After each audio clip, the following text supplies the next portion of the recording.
Em outros momentos da carreira do Fernando Diniz, claro que ele evoluiu, amadureceu bastante na carreira de técnico, mas chegou a fazer isso que o Mauro citou em entrevistas coletivas, né?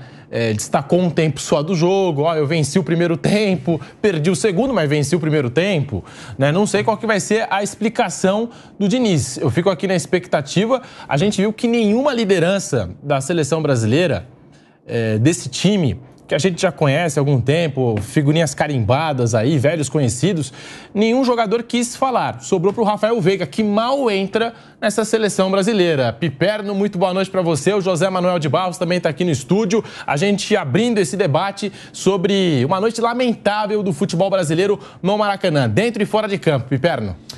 Boa noite, companheiros. Realmente uma noite lamentável. O Brasil faz uma campanha humilhante. Veja, o Brasil está atrás do Equador, que começou essas eliminatórias com -3. Já não bastava estar atrás da Venezuela. Coisa realmente triste. Sobre convicções, bom tema que o Mauro levantou, o Tele Santana tinha muitas, né? Futebol arte, futebol plástico. Mas aí, na Copa de 86... ele percebeu tudo que tinha acontecido em 82 e o Brasil, escalado por Tele Santana naquele Mundial, tinha uma dupla de volantes formada por Elzo e Alemão. O Brasil não fez uma grande Copa, mas em 5 jogos só tomou um gol. Pelo menos aquele problema ele resolveu. Mas veja, não dá para a gente falar de chamar esse time que jogou de seleção, não dá para a gente imaginar que alguma coisa do que a gente viu até aqui servirá para nortear esse trabalho. A temporada para a seleção termina agora, as eliminatórias só retornam em setembro do ano que vem. Um pouco antes disso, o Brasil vai ter a Copa América, vai ter 2 amistosos importantes contra as seleções europeias e muito provavelmente o Brasil vai ter um outro trabalho começando do zero. José Manuel de Barros, muito boa noite para você. Falando aí desse jogo, Brasil que não foi bem, 3ª derrota seguida da seleção brasileira, torcida gritando no Maracanã, time sem vergonha, e o Fernando Diniz sendo muito questionado no comando técnico da seleção, Zé. Normal, né, Pedro, meus amigos? Além das 3 derrotas seguidas, um empate em casa contra a seleção da Venezuela. Brasil em 6º lugar nas eliminatórias. Se ela entrou na competição, e é uma competição, e entra para isso, para buscar o melhor lugar na classificação possível, nota 0. O Brasil não fez nada direito, né, com Fernando Diniz, sem Fernando Diniz, porque com ele ou com outro técnico qualquer, a gente não pode deixar de olhar para a safra de jogadores que nós temos. De vários jogadores muito fracos, né, que a gente não imaginava num dia esse naipe de jogador vestindo a camisa da seleção brasileira. Mas é o que temos para hoje. E aí os desfalques realmente atrapalham um pouco mais. O contestado Danilo na lateral não tem um substituto à altura, lamentavelmente. O Militão está fazendo falta na zaga da seleção brasileira, que precisa realmente contar com jogadores de um calibre um pouco maior, de mais experiência, até para dar sustentação a essa grande reformulação que o Brasil está fazendo. A lateral esquerda está um desastre.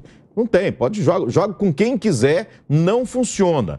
E aí o Brasil, com o Fernando Diniz, não pode contar com a experiência do Casemiro. E quando pôde contar, não vive uma boa fase, não tem jogado bem. Como o Marquinhos, que hoje quando saiu não estava mal, mas em jogos anteriores também foi muito mal. Ele que é um grande zagueiro. É um baita de um zagueiro. O Neymar fora é um peso muito grande ainda para a seleção brasileira. E Vini Júnior também, um dos principais jogadores individualmente falando da seleção brasileira, também fora. Tudo isso pesa no início de trabalho. A gente não pode esquecer que o Brasil está fazendo uma grande reformulação. Foram 20 jogadores estreando nesse ano de 2023. Antes da Copa de 2022, pós-98, o Brasil estreou 19 jogadores. Mas poucos foram à Copa do Mundo dos novos jogadores que foram experimentados. Agora, olhando pelo jogo de hoje aqui, eu posso analisar que eu vejo o André no futuro vestindo a camisa da seleção brasileira, eu vejo o Martinelli vestindo a camisa da seleção brasileira no futuro, Bruno Guimarães e outros já estavam, como o Rodrigo, que é um bom jogador, me parece que é aquele que tentou fazer alguma coisa hoje quando teve pernas, mas fora aí o Endrick, que entrou, jogou um pouquinho, ainda não mostrou isso, mas acho que vai mostrar. Mas quem teve tempo de mostrar não foge muito. Além desses jogadores, eu não sei. A gente vai ter que criar ainda jogadores, formar jogadores. Nós estamos formando uma seleção, disputando a eliminatória para a Copa do Mundo e ainda com um catado, formando um time. E não ajuda o estilo do treinador, que não tem o pragmatismo que às vezes essa competição requer. Né? Não, tá tudo errado do jeito que estava, fora Tite, vamos fazer uma coisa diferente, jogar para frente, botar gente nova. Mas aí na hora que o resultado não vem, você vai botar tudo na conta do treinador que tenta fazer isso? Então eu acho que a gente tem que olhar muito para a safra de jogadores que nós temos. Né?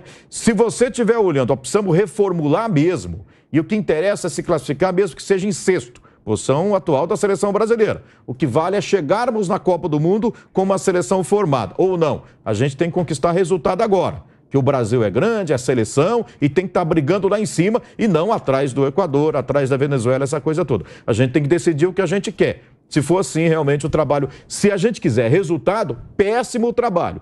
Estamos reformulando... Então, nós temos que ir com calma aí e entender que esses tropeços são normais. Embora o Brasil, né, desde as eliminatórias de 2002, que foi uma tragédia também, né? E o Brasil acabou campeão em 2022, né? Fomos nos classificar na última rodada das eliminatórias. Novas peças sendo testadas, também não há definição quanto ao técnico. E agora? Será que vai ficar o Diniz mais um período? Será que chega o Carlo Ancelotti? Não chega? E até em cima disso, já que a gente está questionando aqui o trabalho do Fernando Diniz na seleção brasileira, e o trabalho do Diniz, a gente tem que falar, é ruim na seleção. O Brasil do Tite nas eliminatórias para a Copa de 2022, 5 gols sofridos em 17 jogos. O Brasil do Diniz já sofreu 7 em 6 jogos. Tem mais gols sofridos do que jogos, Mauro César. E aí... Fica até a pergunta para você, né? Tem muita gente colocando aí, o Tite durante toda a semana foi assim, né? Se o Tite não deixou a gente mal acostumado, se foi de fato uma boa jornada da seleção brasileira com o Tite, nas eliminatórias que disputou, e agora tendo toda essa dificuldade com o Fernando Diniz. Mauro César. A disparidade é muito grande, eu acho que esse que é o ponto, né? Não era necessário que o Diniz, numa reformulação, um recomeço, com muitos desfalques, né? Que o Tite, acho que não teve nesse volume, não me lembro dele ter tido tantos desfalques importantes como o Diniz está enfrentando, mas que pelo menos o Brasil tivesse, fosse um arremedo de time, que o Brasil tivesse o mínimo a apresentar. Porque de fato são 3 derrotas e tem empate com a Venezuela, que é equivalente a uma derrota, né? Foi em casa, o jogo foi no Brasil. Então é uma sequência muito desastrosa. Se a gente puxar mais um pouquinho, o Brasil não merecia vencer o Peru, não. Venceu por 1-0 com um gol no final, mas o empate estava de bom tamanho. A única atuação que o Brasil se impôs, de fato, foi contra a Bolívia, jogando em território brasileiro. Convenhamos, né? É muito pouco, é muito pouco. E eu acho que a grande questão é que, independentemente dos resultados, você não tem nem como falar, não, o time joga bem, mas dá azar. Teve um problema na arbitragem, um jogador foi expulso, mudou o curso da partida. Não, o Brasil não tem hoje nada de positivo, você não vê nada. As mudanças são confusas, o aproveitamento dos jogadores não é o ideal. Ele desperdiça, como eu falei, a chance de aproveitar o conjunto de um ou outro que já se conhece melhor. Então é um trabalho ruim.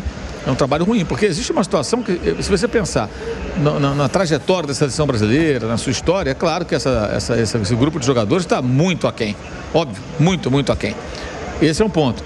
Mas se você comparar com os adversários que o Brasil tem na América do Sul, o Diniz tem em mãos um elenco, um plantel melhor do que a maioria dos seus adversários. E não consegue ganhar da Venezuela.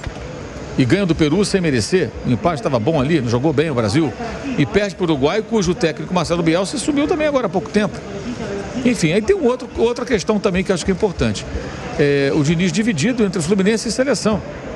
Deu certo com o Fluminense? Deu certo, ganhou a Libertadores. Mas não está dando certo com a seleção. Não sei até que ponto uma coisa atrapalha a outra. E amanhã aqui ele estará à beira do campo novamente, para Fluminense e São Paulo. Não participou de nada da preparação do Fluminense para esse jogo. Mas o Fluminense ganhou a Libertadores, não está ligando. E se o Fluminense perdesse a Libertadores? E tivesse agora correndo atrás de uma vaga na próxima Libertadores? Imagine como seria essa semana. Ele e o auxiliar, número 1 deles, estão aqui com a seleção brasileira. É uma relação confusa. No passado já houve técnicos que acumulavam cargos, seleção e tal, mas era outra realidade. Não tinha tanto jogo, não tinha tanta data FIFA, tem jogo toda hora de seleção, gente. Então, hoje é bem complicado. Também não sei até que ponto isso atrapalha. Até porque o pensamento dele Ele fica com um botãozinho, vira para a seleção, volta para o Fluminense, vai para o Fluminense, volta para a seleção.